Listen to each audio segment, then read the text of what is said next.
Hey, everybody. Welcome back to Etherealogy Podcast. I'm Carol here with Tracy and Anthony, and today we're going to talk about messages. We'll explore what they mean, what they are, where do they come from, why they're important, and all the good bits and bobs about them. I feel like messages are given to us from the universe, from God, from Source, whatever you want to consider it, because as humans, we need a lot of support and encouragement in our lives because life is hard. It can be frustrating. There's a lot of turmoil going on sometimes, or we just are confused about what choices to make. So I feel like messages are given to us from a variety of sources: angels, guides, helpers, whatever you want to think about it, our loved ones in spirit, to help us navigate this existence. Yeah, I look for them, first of all, in like everything, like when I'm doing silly stuff or serious stuff. And when my brain is quiet, I notice them more. But I think my favorite part of messages for me is when I get a reading from a medium, because as a human, I love the human giving it to me because I really like having another person experience what I'm experiencing. That helps me with my insecurity around my own questionings around messages sometimes. But that's not to say I don't accept messages on my own. Many of you have heard in previous podcasts, I've gotten a lot, and they're always kind of fun and weird and wonderful. But even just going about my normal day, I can't even count how many times in my normal day I see a message in something. I'm petting my dog and I know what they're telling me I need to do. And we've discussed that in previous episodes. Had to mention dogs today because we had a great April Fool's joke about that, and we're recording it on April Fool's.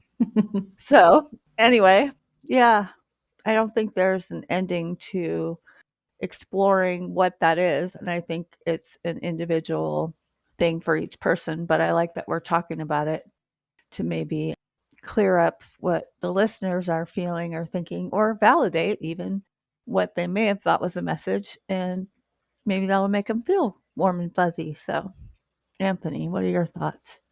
Well, when I sat down and you said we're talking about messages, I was like, from who? There's different messages, right? There's messages from loved ones that, like you said, Tracy, you might get if you go and visit a medium. But then I feel like there's other messages that you get directly to yourself from the universe, source, God, whatever. And we could almost give that another label and call it guidance. So for me personally, I like to look for messages from the universe.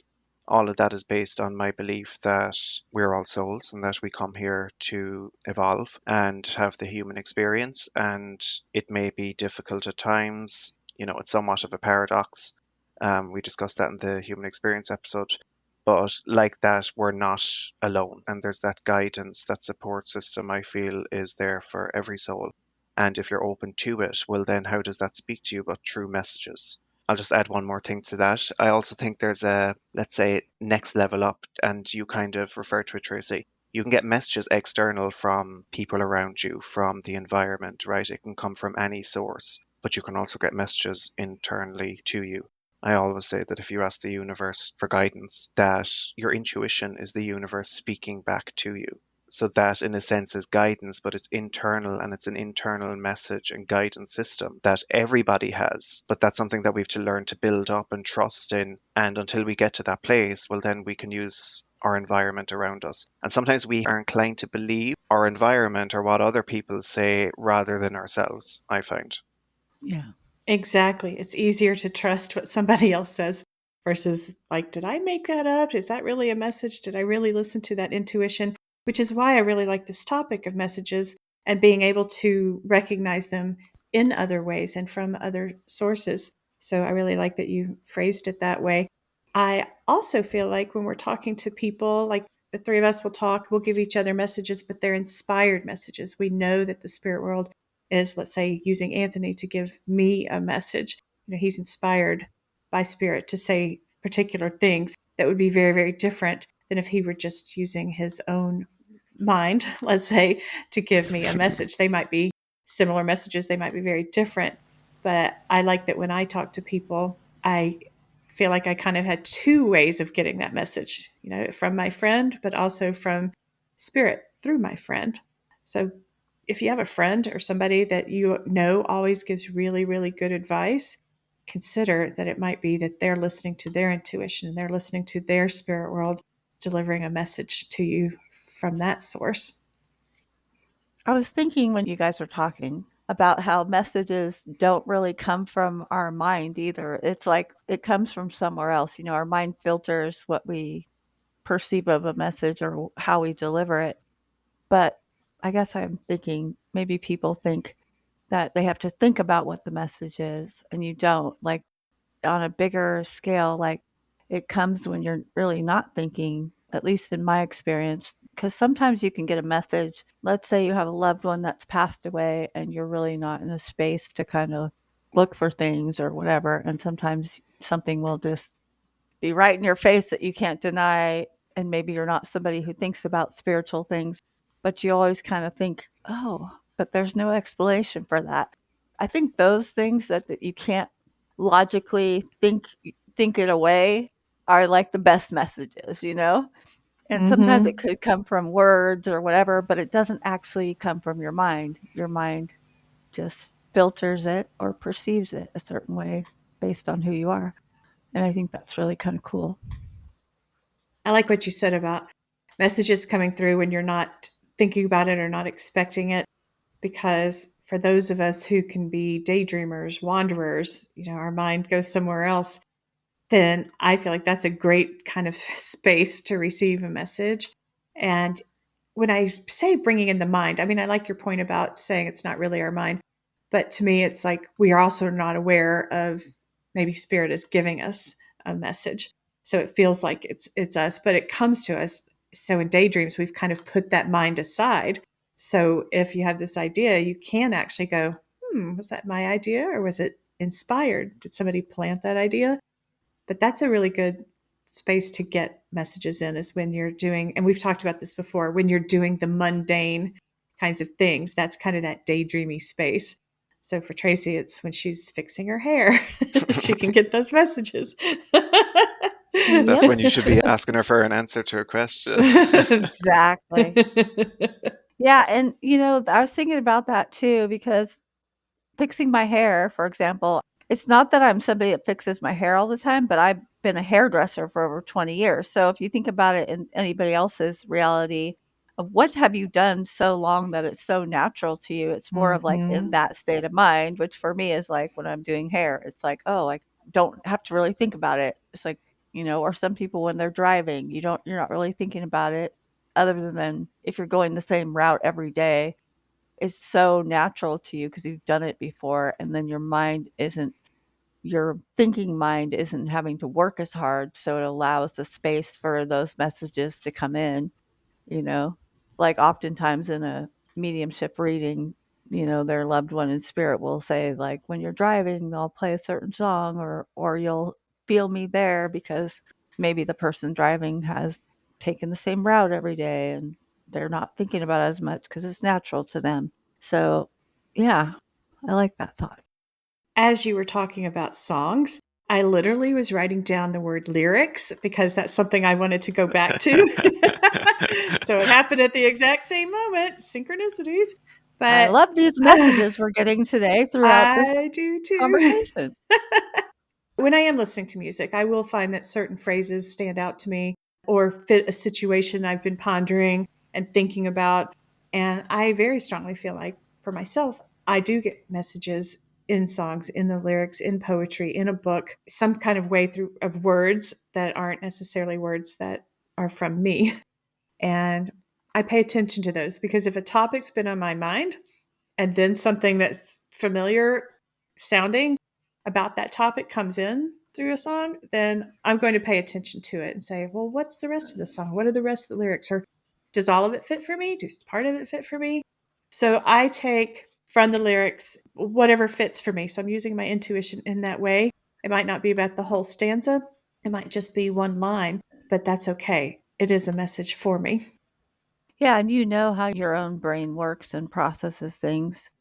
Like, I'm a very wordy person too. So, yeah, I'll take like a piece of a sentence out of a book when I open a page, or I'm not as much into music. I think I get too emotional during music, which, whatever. That's probably a trauma thing I need to work through.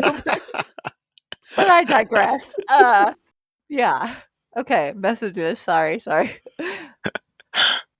Oh, when I was speaking of, everything's like wordy for me, and I love books and stories and storytelling. And I get a message through like a movie I'm watching or something, a documentary typically, of like, oh, just on human nature more. I'm very into the human nature kind of messages. Like, look at the state of the world right now. There's so much in the energy of everything happening, and there's even a message in that on a wider sense. But on a more personal sense, like the messages from loved ones, I feel like speak to us all individually to who we are. And that's like the most important and touching messages when it speaks to my heart. So for me, I'll get messages through dreams because I do dream a lot. And I just love to interpret, like, okay, what was that about? And sometimes a dream is just a dream. It's just whatever nonsense my brain's putting forward. Maybe there's a message in it, but it's nonsense to me. So I don't always get one. Like every single time I have a dream, I don't come out with some profound new understanding of something. But I do pay attention to the dreams. An overall picture is what themes am I dreaming about recently? So there's a message about that. So, for example, in my opinion, dreaming about houses is dreaming about ourselves, and the different floors represent different facets of yourself, the ego and the id, and so on. And then different rooms are different parts of ourselves. That's just my interpretation of it. Spirit knows that. And so if I need to look at and examine something about myself, I'll be dreaming about houses. Sometimes a mall. I don't know what that's all about entirely, but there's space and there's room. So there's something to that. But I will look at messages, and it's not always my loved ones in dreams or people in my dreams. It's not always a spoken word.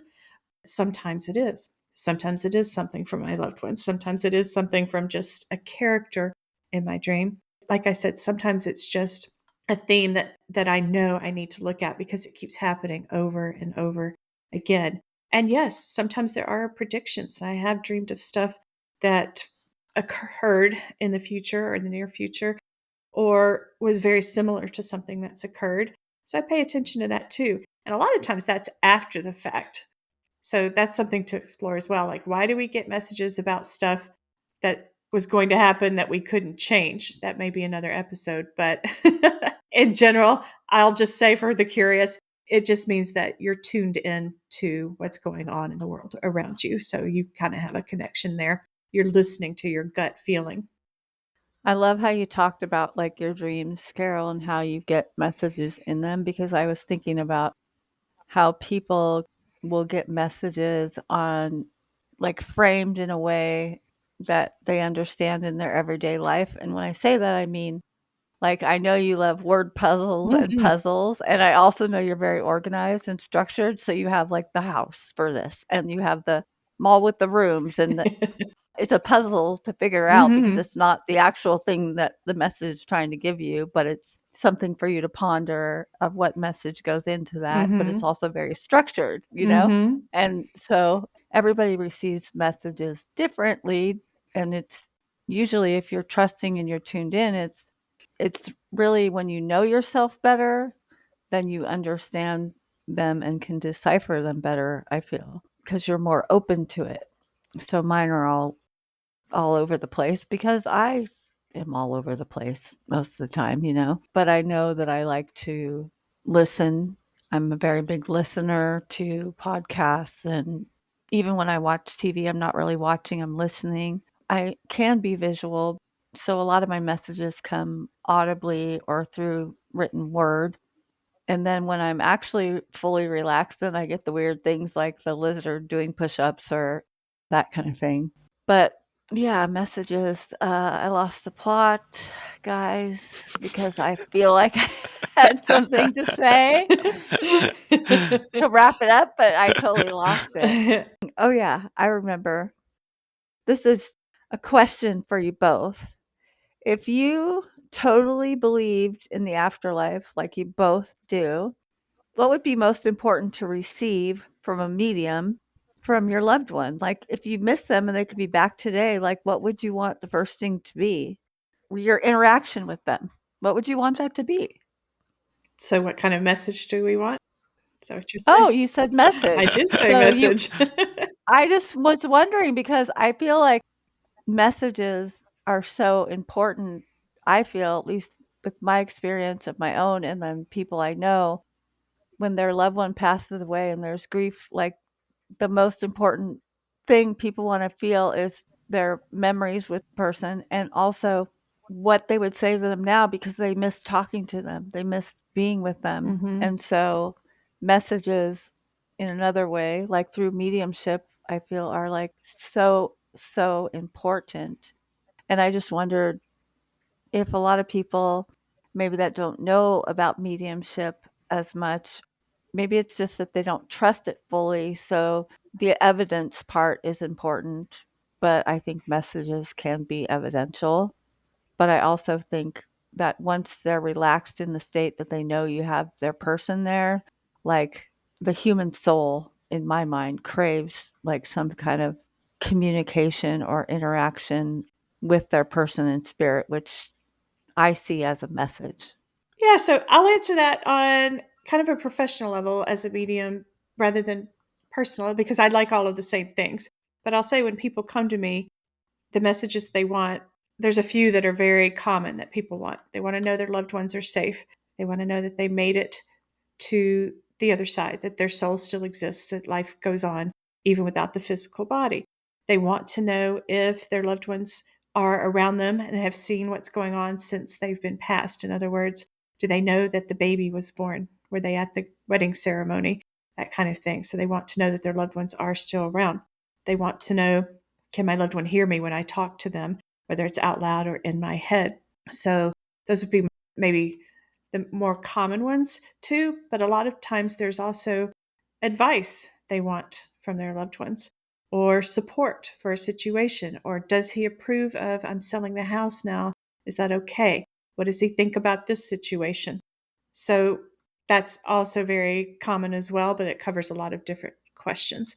And I think that any and all of those are very valid things that people want, because what we're really wanting, like we said right at the beginning, is support and encouragement and how to navigate this human life. As you were speaking there, I was even thinking, first of all, I want all those messages. Every single one you said. Right? They're the messages that I wanted, let's say, when I was just opening up to spirituality, and you have a certain level of trust with your family or your friends that have passed. Personally, anyway, I wanted those messages from them. I didn't want it from some angel, some God, like whoever. I wanted it from people that I knew in this life, and they Mm-hmm. were the people that I wanted to give me those messages. What I found was that was almost the beginning. Then taking those and being open to those, and now suddenly I want messages from everyone. So I just want to add, try not to close yourself off to any means by which a message can come true. Because it's like you said, Carl, with dreaming, right? You're open to that, and then you get a lot of messages via, let's say, that channel. So what I mean by that is try not to close off particular channels and don't speak negatively of them, right? So just because you didn't get a message ever through a dream, for example, doesn't mean that you never will. Mm-hmm. Allow that opportunity to come and remain open to it. So, what I'm saying is, if you're open to them, you will even get messages to validate your belief in a particular means of a channel of communication. I think so too. I mean, you could be driving down the street and a billboard, there's a message for you. A phrase stands out to you, like, I want you, or whatever it is. So you could be thinking, oh my gosh, that message just totally fits me. And the situation that I was thinking about, I was thinking too, I have seen pictures, and you all have too, in the clouds. Is that a message for me? If I saw this particular, let's say a rabbit, does that mean something to me? What does a rabbit mean to me? Is that a message for me in that? Because I was thinking about something and a rabbit means something important to me. So that could be a message too. But we also use other tools. We've talked a little bit about that before. Like, I really like to pull a card from my angel messages deck when I have a question about something, and I feel like there's just a little quick way I can get a message about something. So that's one of my favorite ways if I have a specific question to get a quick message, because Anthony, I'm impatient and I don't want to wait days for my message to come through.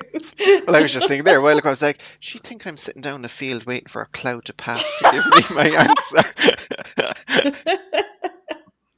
I was just thinking, like, for the people at home, wherever you're sitting or driving or whatever right now, like, pick one thing that you just caught your eye right now in this moment, and then feel into what it means to you. Even if it's a splat of paint on the road, maybe it means, oh, geez, I have a messy stuff going on right now. You know what I mean? That's kind of my point of like anything's a message, because literally we're all in this great big web where everything's just one. So you could literally find a message in anything.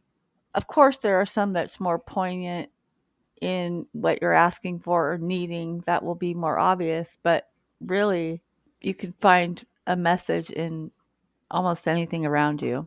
You know, you hear people say, like, on a practical sense, like, oh, my house is a mess, and then it's like, oh, but look at my life.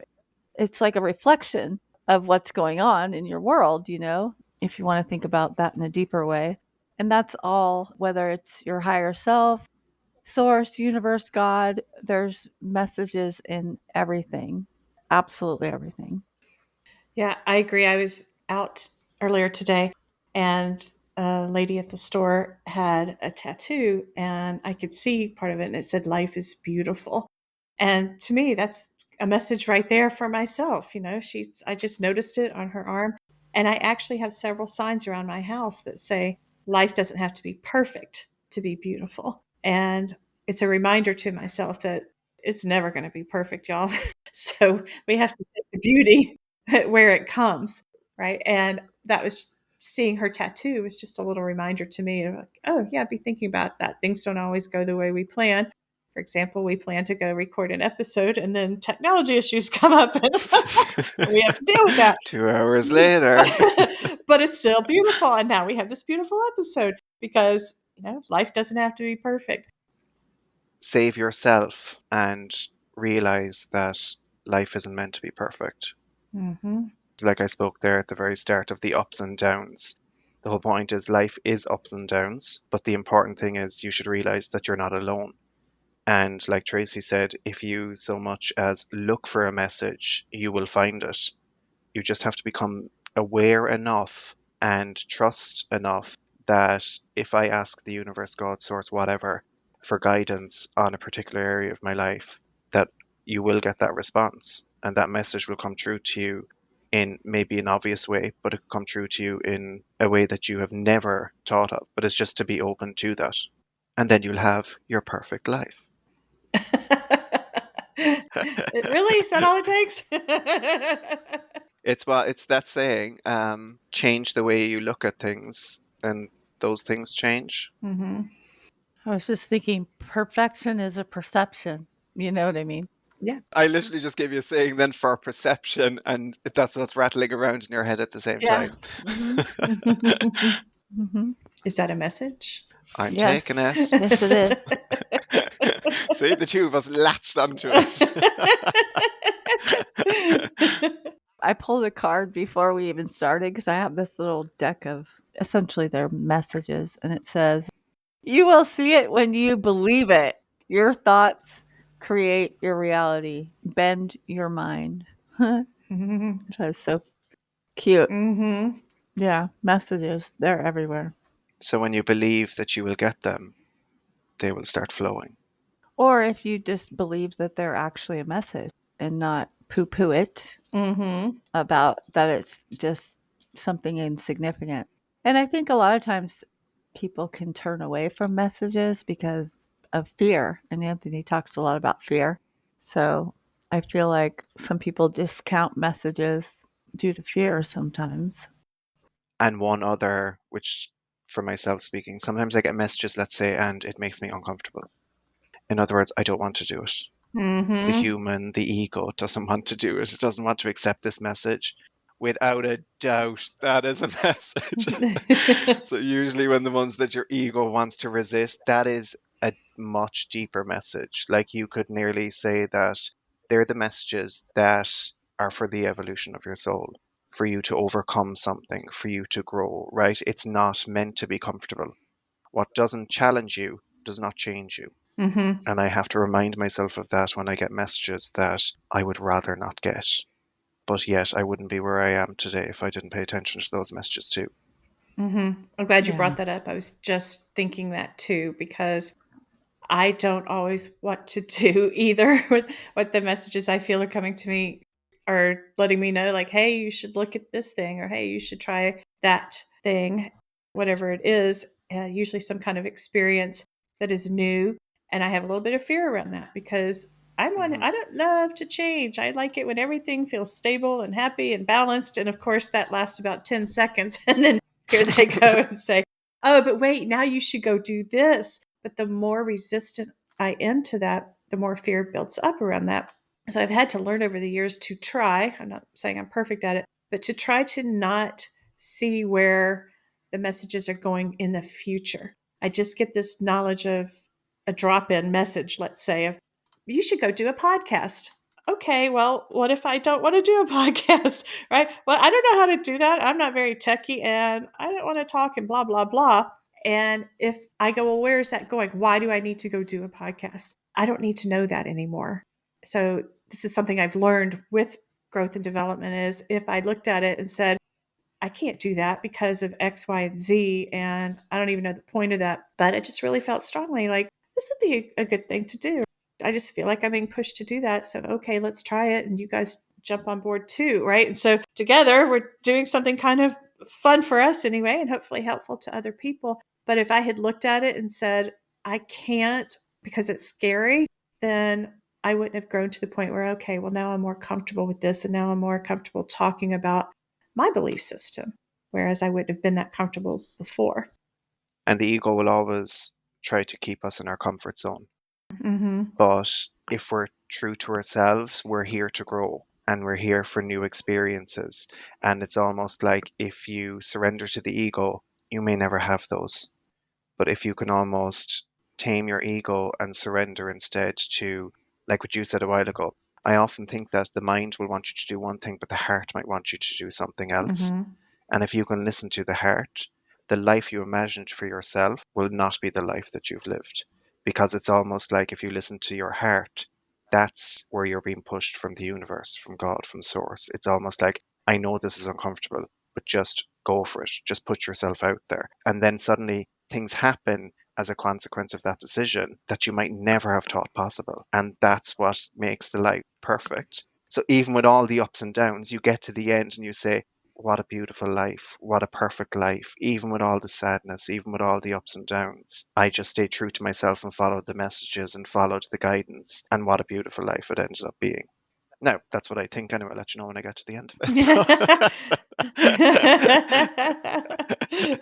it.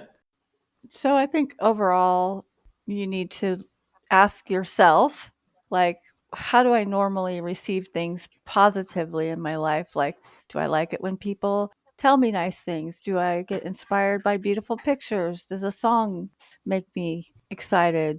For you as a person in your normal human everyday life, like those are kind of like some of the messages types that you can look for in your life because it's often going to feel most natural coming to you as a message in something that resonates with your normal human behavior, if you're new to this. So that would be the easiest way, I think, to tell people to look for messages that are kind of new to looking for messages or allowing to receive messages is ask yourself what you like as a person and then be open to those things showing up in messages for you that way from your higher self, universe, source, God, however you frame that, Mm-hmm. Which is another episode, how we frame that. So look for that in the Yeah, future. exactly. And thanks for tuning in today. We had a lot of fun talking about messages. And again, just know that messages are available to you in any kind of form. Listen to your gut too. That's a message for you.